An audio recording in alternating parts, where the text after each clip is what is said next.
Do. Kevin Lee versus Edson Barboza. It was like a carryover from Edson's last fight, which was against Khabib, and it was just that was the first time I really understood Khabib. Like, yeah, I was still kind of catching on to who he even was, as I'm a casual fan and trying to learn everybody. And that was when I first realized, holy shit, this dude's so dominating. Like, I get it now. Like, I understand what everyone was telling me this whole time. And I kind of almost knew Barboza better at that time. And so I was expecting a different fight than it turned out to be, and it was Barboza on the ground literally the entire time, getting mauled. And this was very, very similar. But it went longer. It went longer, and you can argue that it was more violent. Yeah, it was brutal. And I've talked on this podcast before about how impressed I am with the power that Khabib can generate with ground and pound punches from such a short distance. He's not even fully cocked back, and I think Kevin Lee hits harder for sure. Like, this man is a destroyer by a lot. He hits real hard on the ground. I was so impressed by Kevin Lee because I was wondering how he was going to bounce back from the Tony Ferguson loss. How his gas tank was going to hold up without staph infection. I wondered if the staph infection really was, that big of a factor against Tony Ferguson. I mean, because Kevin Lee has had fights in the past where he starts to slow down around round 3, if it does get there, because he does finish a lot of his fights. And I was curious to see if that would be the case against Edson Barboza. But Kevin Lee, if you've been watching him come up and if you've been watching his fights, he is a guy who improves every single time out. Like, there is something significantly better and different about him each and every time out. And it's insane to see his progression, because I was very curious about his gas tank. I was curious about his striking. If he wasn't able to get Edson Barboza to the ground, how was he going to fare? And he answered all those questions and more tonight. He did not gas really at all. I mean, he tired a little bit. I think that's going to be natural in a hard-fought 5-round fight like that. Yeah. He tired a little bit, but ultimately didn't slow down at all. Well, we were talking about this before we started recording, and I just felt like he was as tired as was deemed by how much production he was doing in the fight. Like, yeah, I think he got gassed to where he wasn't fighting at his best, but he was also doing a ton in rounds 1 and 2, and I think that was mainly why. Yeah, I mean, the output that he had in those first 2 rounds, and even in rounds 4 and throughout the duration which round 5 went, he was doing all of the damage. I mean, he was just... I think what was the total strikes again? You had it pulled up, didn't you? Oh yeah, it was. It was an insane differential. 233 to 67 or something like that. Oh my god, just insanity. I mean, he landed. Yeah. I know it went to the 5th round compared to Khabib against Edson, but I think Khabib landed like 120, 150 some maybe, and Kevin Lee landed over 200 strikes last night. Yeah, he landed over. I think it was close to like 170, something like that, significant strikes. He landed, I mean, just an abundance of hard, powerful strikes on Edson Barboza throughout last night, and it was utterly terrifying, the punishment that Edson Barboza was taking. But are you pulling it up right now? Yeah, no, it was 233 to 64 was the total strikes. Wow. Disparity. What was the significant strike differential? 142 to 51. He landed 142 significant strikes against Edson Barboza, one of the top guys in the lightweight division. I mean, and like I said, I mean, just his improvements every single fight are so drastic almost. Right. Because we saw against Tony Ferguson, he looked really good in the first round. He began to tire. I do think the staff was a big issue, but I also think the inexperience was an issue in him. Not quite having the highest fight IQ because he's only 25 years old right now. But just the fight IQ difference, the maturity going from the fight against Tony Ferguson to here, he was very calm, relaxed the whole time out there. His striking looked sharp for what it was. I mean, this is a guy, if you had to see his past few fights, like to see where his striking was. I mean, obviously Edson landed some hard kicks throughout the fight, especially the wheel kick in round 3, which was insane. We got to talk about that too. Yeah. We will. I mean, you got to see the improvements, leaps and bounds that Kevin Lee has made in his striking from, let's say, against the fight against he fought Francisco Trinaldo, who is like a decent 155er. He just lost to James Vick, Francisco Trinaldo. But I mean, he got rocked by Francisco Trinaldo. Like, he was a guy who was very hittable. And I mean, Kevin Lee's striking looks significantly better than it did against Tony Ferguson. It seems to look better and better each fight. The way he was able to just double leg Edson Barboza like it was nothing. Like, the difference in takedowns, the way Kevin Lee was able to get Edson to the ground compared to the way Khabib was. Khabib was shooting for that, that ankle pick single a lot. He was able to get the fight in the clinch and eventually land a trip takedown. But it wasn't the first shot that Khabib was able to land every single time. Khabib usually eventually, like, if you see the takedown percentage in that fight for Khabib of successful takedowns, I think it was only like 40-something%. I mean, it's not like he gets everybody down the first try. Khabib was able to work Edson up against the cage and eventually land a trip, or he'd go for that ankle pick and pull the leg up high and switch it into a single leg. And from there, that's when he would dominate. But Kevin Lee, just straight power doubles, man. Yeah. He clasped the hands behind the butt and lifts Edson Barboza up in the air, slams him multiple occasions. Really didn't have much of a trouble taking him down at all. Yeah. And just was able to pass guard consistently went to side control, mounted him, and just landed some of the most vicious ground and pound you will see in MMA. Yeah. And I mean, he definitely took a lot more damage in those first 2 rounds, I think, in this fight than he did against Khabib. And I wonder, I don't think there's any controversy about this, but I mean, I think an argument could be made that it could have been stopped in those first 2 rounds at some point. What do you think? Did you see anything like that? Or am I reaching? No, not at all. I truly think, especially there was a point in the second round where Edson was just taken consistently over the period of like 2 to 3 minutes. He wasn't knocked out, but he definitely wasn't intelligently defending himself like the rule says. Like, Not at all times. And the thing was, he would take a barrage of strikes on the ground, just an unreal amount of punishment, and then he would do something to move. Yeah, and which only like hurt his cause. I know, in terms of surviving, we have to give every bit of props in the world to Edson Barboza, because this man he lasted to all 3 rounds with Khabib after taking just unreal punishment in the first and second round, and he was still throwing bombs in the third round. Like, the explosiveness it's crazy. The explosiveness of Edson Barboza when he's getting his brains beat out is insane. Like, he can still just instinctively whip that wheel kick, or just throw that left lead switch kick to the body. I mean, that switch kick is some of the fastest some of the fastest kicking I've ever seen. Yeah. He might have the fastest front leg switch kick I've ever seen. And just the way he's able to torque on that wheel kick, especially the one that rocked Kevin Lee. I mean, he almost you've seen the spinning hook, the spinning wheel kick that knocked out Terry Edom that Edson Barboza thrown, right? That shit is insane. Yeah. Almost did that to Kevin Lee. Right. But we got to give so much props to Edson, because this man got his brains beat out, and he was still, pumping that switch kick in like the 4th, 5th round. Yep. He was still trying, and especially against Khabib. He threw the wheel kick twice in the 3rd round, and you got to give every bit of props in the world to this man for surviving both of these beatings to the point where just the doctor had to come in and stop it because he got cut so hard. Well, and that's what you were asking me is... we were just talking about this before we started recording, but I said, I honestly think that he won the 3rd round. So he got knocked down or demolished in the 1st and 2nd rounds for sure. But the 3rd round, I think, was that the round that he landed the spinning kick? Yeah. And well, I guess we can dive into it now that we're talking about it. But I mean, sent that man. You said he did the nastiest stanky leg, or the stankiest stanky leg anyone's ever seen.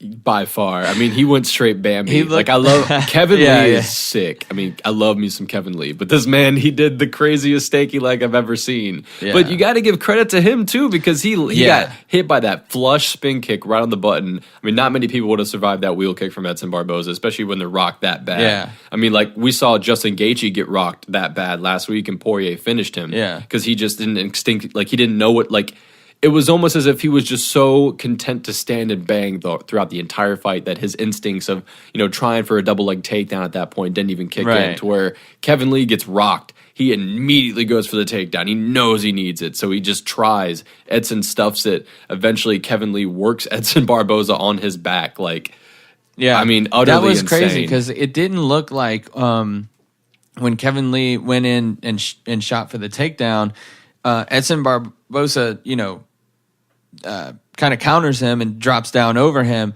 And I couldn't tell because it happened so fast. Like, I guess Kevin Lee had clinched him and gotten him around on the backside of the legs. Yeah. And so I didn't see that. So the whole time I'm yelling like, get up, because like this was Barboza's chance. And I was like, why is he just laying on him when he could be getting up and finishing? Because I think if he had been able to do that, the fight would have been finished right then and there. He was so out of it. Oh yeah, and if he just landed a couple more flush strikes after that, the fight would have been done. And that's where the credit has to kick into Kevin Lee that he was able to survive that. And also, you have to think Edson Barboza it's difficult for him to go and finish that fight, especially because he's at this point, Kevin Lee's like halfway conscious right now, shooting for this takedown. But, Edson's got to stuff this thing. Not only that, Edson took so much damage in those first 2 rounds. It was almost like it's really going to be hard for him to explode like that multiple times in a row without just being completely done. Right. So that's why I think Edson had a tough time separating from Lee when Lee was trying to get in on him because he was just so beat down over those first 2 rounds. Yeah. So this was the 3rd round. And then basically after the 2nd round, I felt like Barboza was just almost out on his feet, like just beat. And I'll throw this to you. Like, I couldn't tell if it was cardio issues or if it was just purely, and this would make total sense if it was, but the beating that he took in rounds 1 and 2, was it a mental thing? Was he out of it? Or do you think it was cardio? Or do you think it was both mixed together? I don't think it was mental. I think if anything, I think it was probably a combination of him being tired and him getting his brains beat out. Right, yeah. Like, I just think that the amount of punishment he took over those first 2 rounds, I mean, he was the same way when he got up after like the first round against Khabib. Yeah. I mean, just the amount of unreal punishment that he took, and he's just kind of he's but then so when he strikes, tired. It's like 95% power though. It's crazy. He's like crazy. He fires on instinct and like just force of habit. Like the way he fires that wheel kick and that switch kick and just punches and like whatever explosive strike he throws, the way he fires it is just like it's muscle memory when he's just that rocked and he's still throwing that. And that's so much credit to how just technically insane and explosive and gifted of a striker Edson Barboza is. If he had just, I mean, he's got good takedown defense is a thing too. Like no one, aside from Khabib, nobody had done that to him in the past. Like that's why everyone was so blown away by what Khabib did, and that's why I'm so blown away by what I mean. Yeah, that's the thing. Like people are saying that the blueprint was kind of laid out for Khabib to how to beat Edson Barboza, but you have to have that type of level skill set to do what Khabib did, and you can make an argument that Kevin Lee did that times 2. You know what I mean? So I mean, it's just goddamn it's just unbelievable what he was able to do to him. Unbelievable that Edson was able to survive that.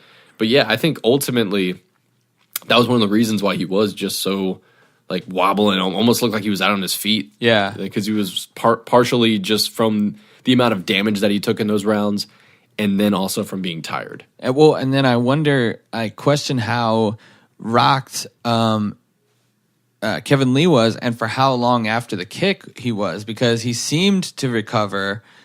I would say maybe a minute after the actual kick landed, but then he clinched him up and then he got him down again, and then he was in very much the dominant position the rest of the round. But like I can't remember if it was at the end of round 3 or the end of round 4 that he was asking his coaches what round it was. It was the end of round 3. At the end of round 3. Yeah. And I'm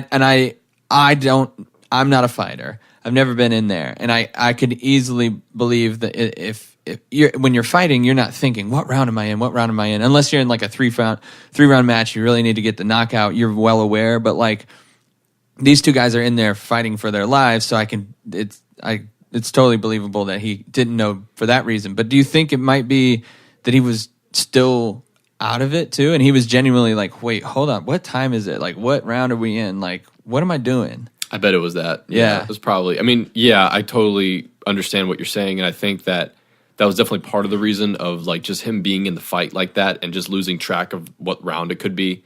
I think that's definitely a possibility.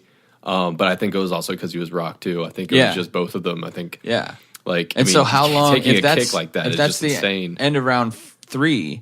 How long into round 4 did it take for him to like finally fully recover and like have his full wits about him? If it was because of being rocked, if anything, it seemed like he wasn't that rocked. Like after he when he got seemed to hit play by, it up. That's why I was like surprised when he said, "What round am I in?" That was my first thought. I was like, "Oh shit, he's fucking rocked right now. Like he doesn't even know." And then I was like, "Well, maybe he's just in the fight and he doesn't care."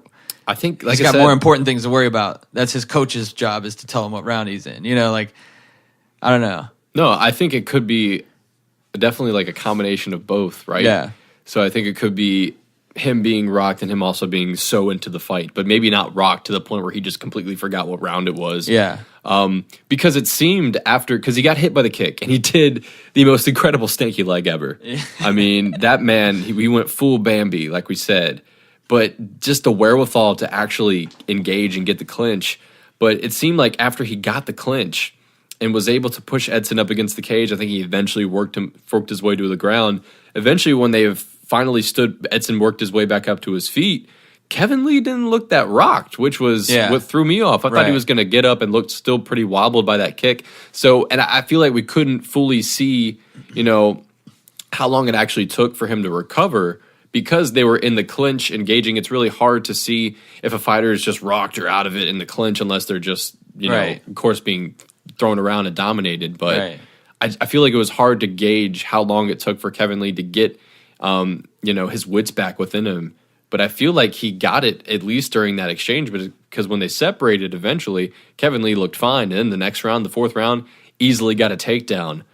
So I don't think if he was asked, like you said, he was asking what round it was going into round 4, whether it was the 4th or 5th round coming. And I think it was a combination of him just being so into the fight and also from getting rocked by that kick, though. Yeah. Well, and so 4th round happens, another dominant round by Kevin Lee, and then we enter the 5th round. I mean, that says a lot, like we said, about Barboza's toughness, that he was able to last into the 5th round, and was still, when he could land, he was connecting with some power, for sure. And then there was the stoppage, the ref called timeout.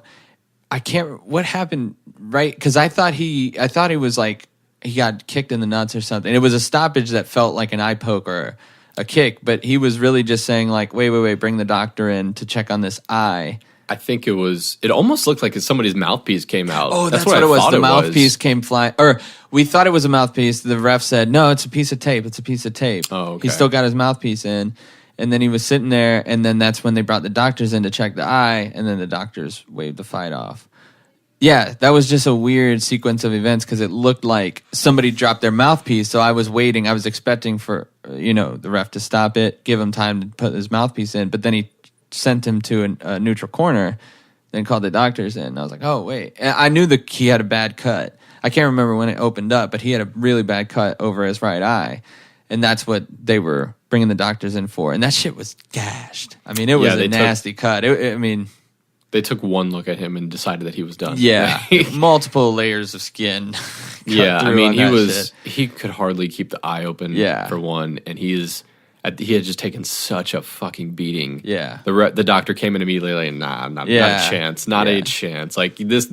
Let's be honest, that fight should have been stopped. And like this, like you said, I would not have contested it all if it was stopped in the 2nd round in the middle. Yeah. Like just at any point in the 2nd round, if the ref stepped in, stopped the fight, I would not have contested it at all. Don't think there would have been any controversy. So I mean, like you said, the fact that Edson was able to make it this long is just an attribute to his toughness and his ability to take a punch, just take damage. Yeah. But, it's, wow. Well, like, that cut was insane. Yeah. Just the fact that he took all that damage and the referee, I mean, the doctors were like, not a chance. It's like, damn, Kevin Lee put a fucking beating on Edson Barboza. Yeah. An utter beatdown.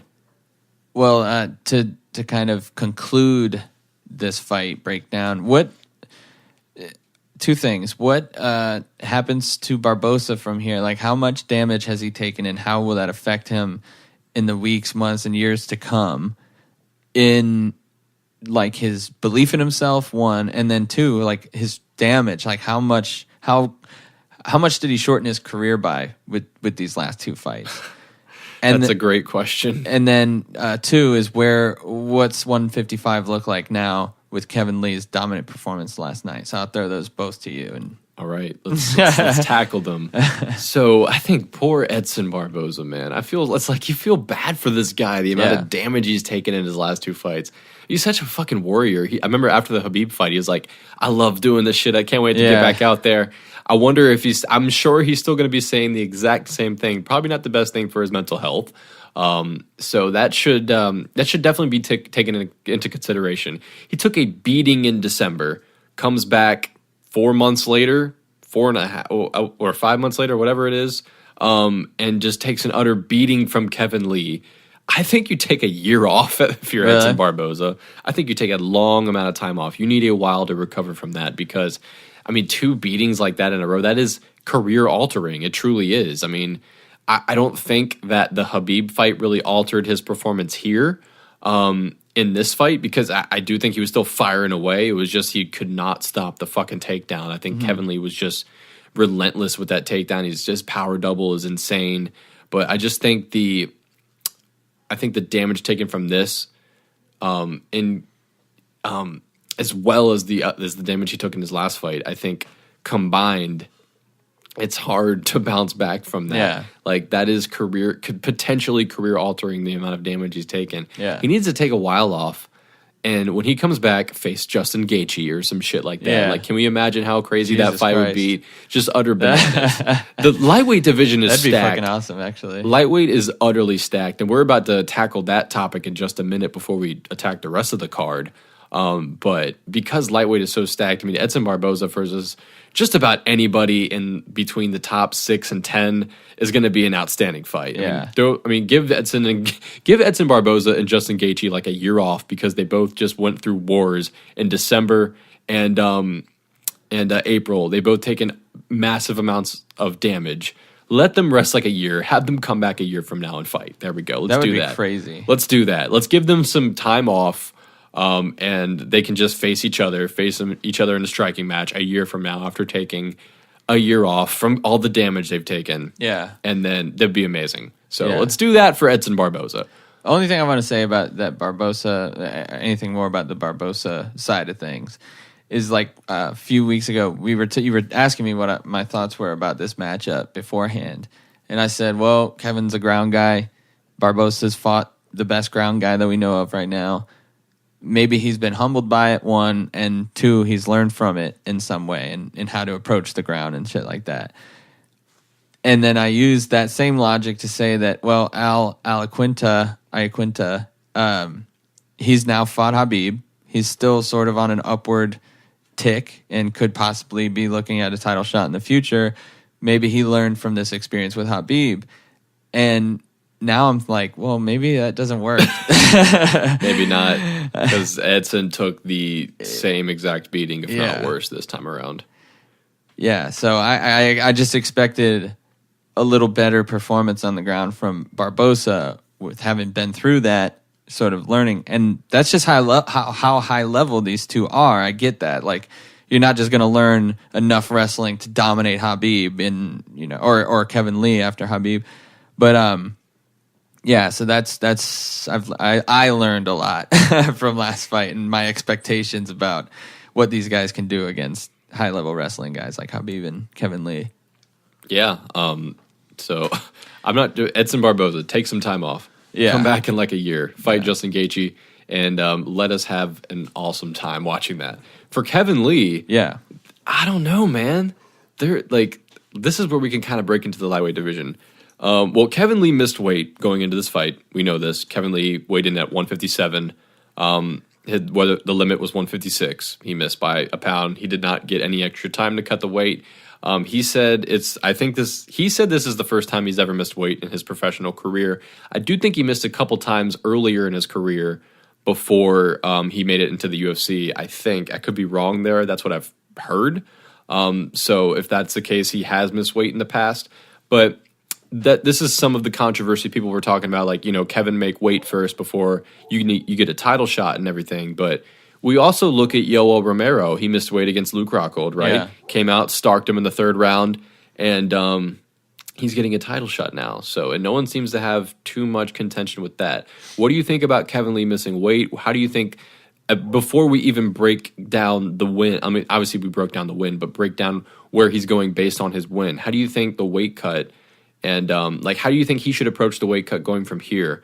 And how do you think the perception of him weighing in at 155 pounds for championship weight is going to be looked at after missing weight this time around? And he also had trouble making weight in his last fight. Yeah, I mean, I don't know what it's like to cut weight. Like, I could only imagine. And he's fucking jacked for his size, I feel like, Kevin Lee. And so what it takes for him to get down to 155 pounds, it's probably ludicrous, like the shit that he has to do to cut. So I'm surprised that if it's true that this is his first one, that it is only his first one, because that's a feat. Like, he is such a jacked dude. Yeah, he's ripped for the weight class. Like, he is strong as an ox. Yeah. For the 155-pound weight class. So I don't think he would fare too badly at 170. As far as it being like a prerequisite to have to make weight for your fight before your title fight and like to prove that you can make championship weight, I don't know. I mean, he made it in his last fight. Because yeah. he fought Tony Ferguson for the interim lightweight championship. He had 2 attempts to weigh in. I guess I'm not sure if it's the Las Vegas Commission thing that you get 2 attempts for a championship fight or whatever, but he did not have 2 attempts for this fight. So in his last fight, he weighed in at 155.5, I think, the first time around, because he had in his first attempt of weighing in. He weighed in again 2 hours later because you got 2 hours to cut, and he weighed in, I think, at 154.5 or something. So he can make the championship weight, but he does basically have to dehydrate his body to the max, it seems, in order to make the weight. What I think he should do is he seems to be anti-nutritionist. If you've heard him in his interviews, he does not. He, at least prior to this fight, he thought that he just needed to be monitored a bit more. So he was monitored by the UFC Performance Institute his whole time throughout this weight cut. He didn't have a nutritionist though, but I think he should get a nutritionist. I think he should spend the money and invest in one, because they would maintain his weight a lot better. They make the cut a lot easier for him to get to 155. And I think one of the problems has been with him in the past is his chin, because he would obviously there would be flush shots, but he would get dropped. He's gotten rocked quite a bit in the past, and I feel like it's because of the amount of weight he cuts. So if he did hire a nutritionist and if they did monitor his weight more and they looked after that more, I think he would make the 155-pound mark a lot easier without having to cut nearly as much weight. Right. Like, look at Joanna. Remember, Joanna against Rose had an awful weight cut, dehydrated her body to the max, came out against Rose, and just got sparked in the first round by a left hook that didn't look like it landed that hard. Yeah. Took a lot harder shots in the second fight when she had a nutritionist, and she changed up her team and she changed up her diet. So if Kevin Lee does that, not only will he probably he would easily make the 155-pound mark. He'd make the 155-pound mark a lot easier, but he'd also probably have I think he'd perform better too. I don't think he'd gas as easier. I don't know. It's just a thought. Yeah, I feel you. But I don't think that for him weighing in at 157, if this is the first time he's missed weight in the UFC, at least. So, I mean, it is what it is. I think he had a bad cut. Also, you got not a bad cut, but I guess he said he ran out of time. I think that's kind of bogus, because you do know how much time that you've got to weigh in. But if that is a championship fight, he does have an additional 2 hours to cut weight. And he said in an interview, he said if he felt like he had like 15 more minutes, he could have made the weight. So I guess they just mistimed it or something. But so you don't think it's going to affect him too much moving forward, like into a champ? Like how do you think? Like, let's say the UFC is looking at this, right, and they're deciding who should fight Khabib next, whether it's Conor, whether it's Tony Ferguson, Dustin Poirier, or Kevin Lee. Does the fact that Kevin Lee didn't make weight for this fight, should that impact their decision? No. Okay.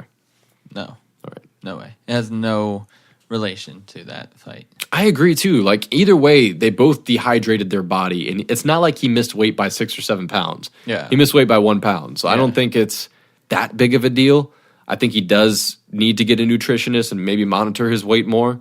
But I think that will happen. I do think he will make the adjustment. The weight is, I mean, it's not arbitrary. It's important, but it's not the fight. You know what I mean? Like we're talking about the best fighters, not the best weight cutters. You know what I mean? So if you can make weight, that's your job as a professional.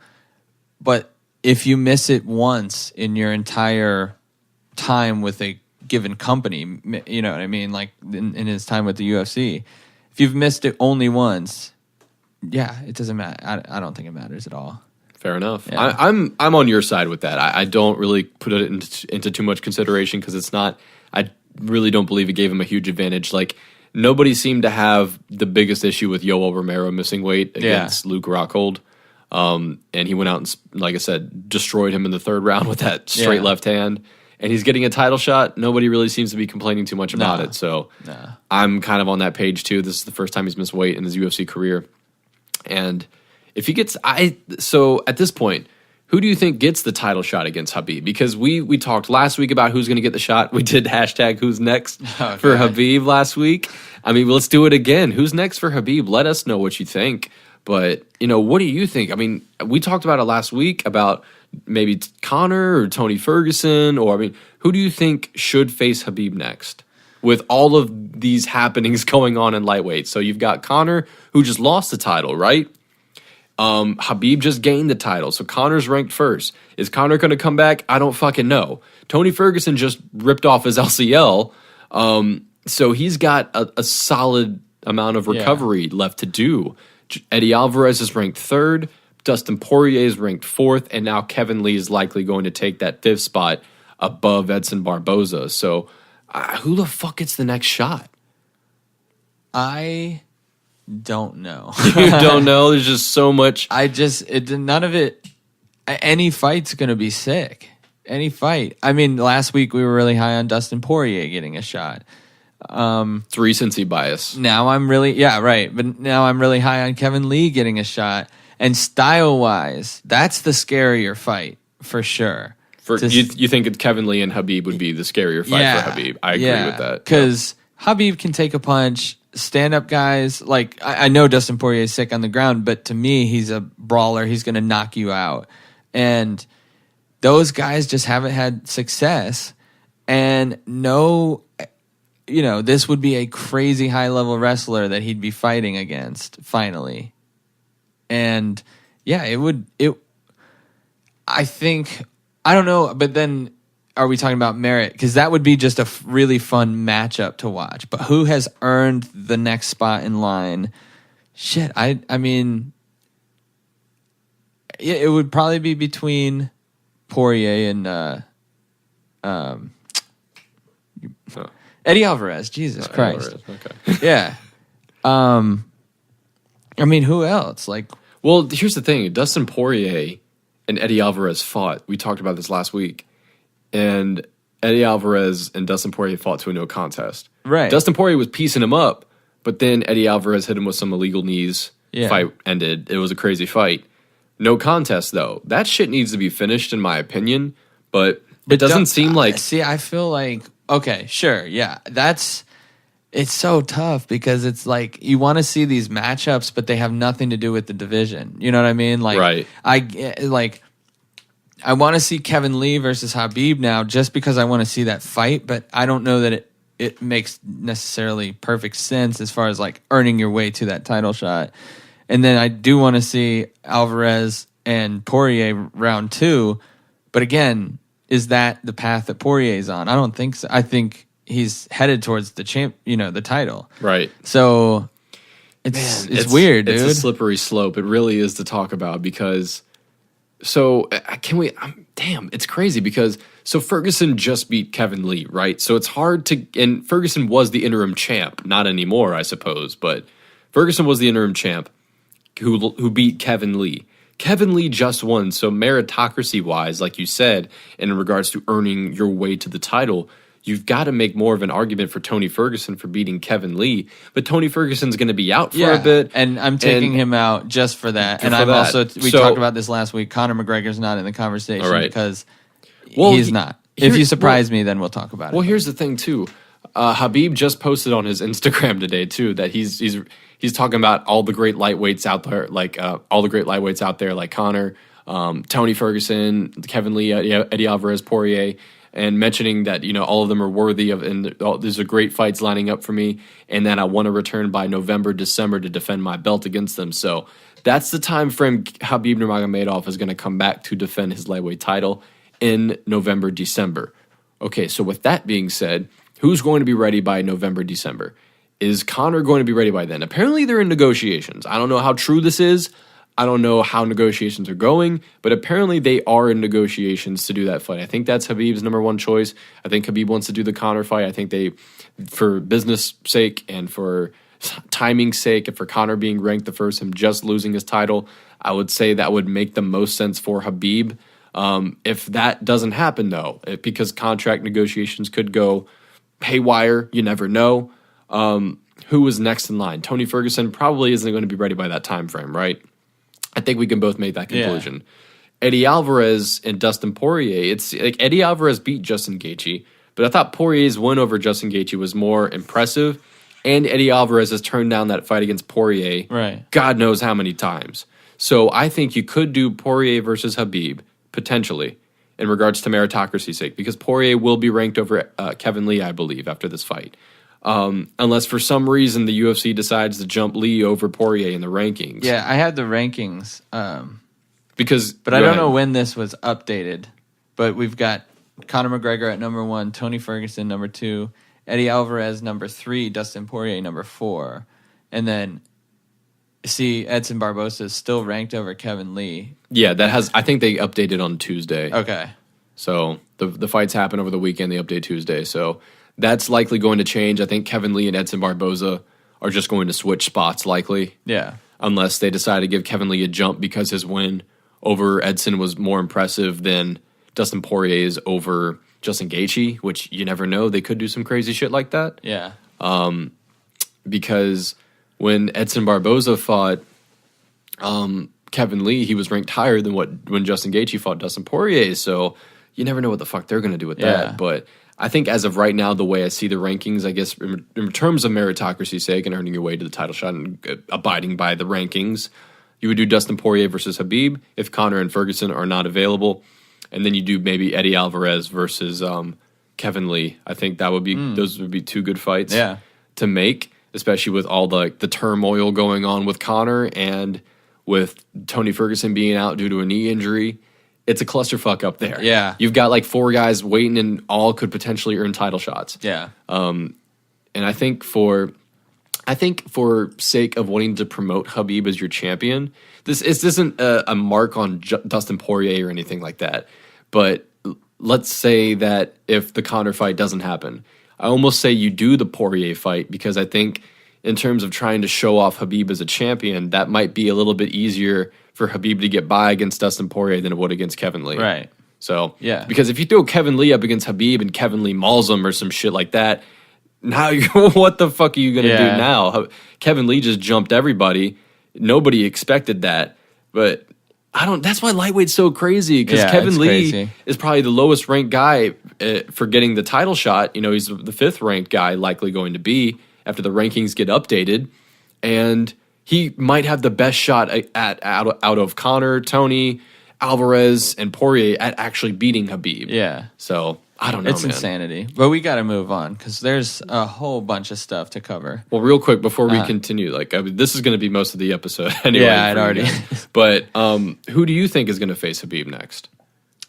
Yeah. I know you told me you didn't know, but Poirier. You think Poirier? Yeah. How come? Just, that's, like I said, I don't have any information to go on that Conor's a viable next opponent. If he's been, I'm sure he's been training like crazy, but that I didn't know that they had any kind of negotiations going on, and he just doesn't seem interested in coming. I can't take him seriously. I don't know what's real, So Dustin Poirier, I think, should get it for sure.